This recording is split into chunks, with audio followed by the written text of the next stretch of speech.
For me, my passion is to do activism effectively and in a kind, sustainable way as much as possible. And the craft is one tool to do it. I don't think we should shoehorn craft into some protests when it's not needed. And actually, a lot of the emails and the conversations I have with people is people who love craft and they go, I love crochet. How can I use that in my activism? Or I love knitting, or I'm a glass maker, or I've just found this and now I found my way of doing activism.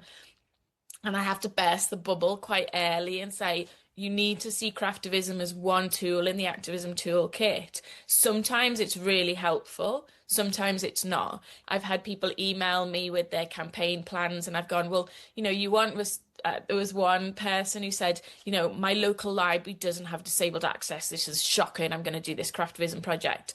And my reply, because my background is activism and I learned to craft from YouTube mostly, my reply was, one, you're in the UK where disabled access is law, is mandatory. So maybe ask them first why they don't, and then see if you need craftivism.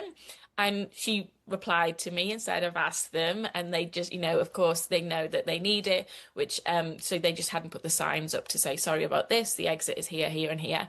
So a lot of the time it's me helping charities and organizations and individuals and groups to always work backwards from what's the problem, what's the solution, who are the decision makers who can help implement that, who do they listen to, and then what are the mediums and ways to engage them, and working backwards from that.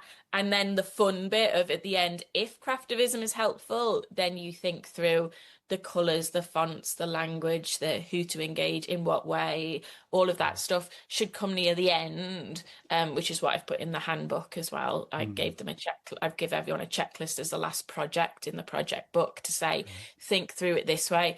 So my passion is gentle protest, and I think there's a real need for it now in these polarizing times. And one way to do gentle protest is craftivism, but craftivism isn't the only way to do gentle protest, if that makes sense. That's great. Yeah.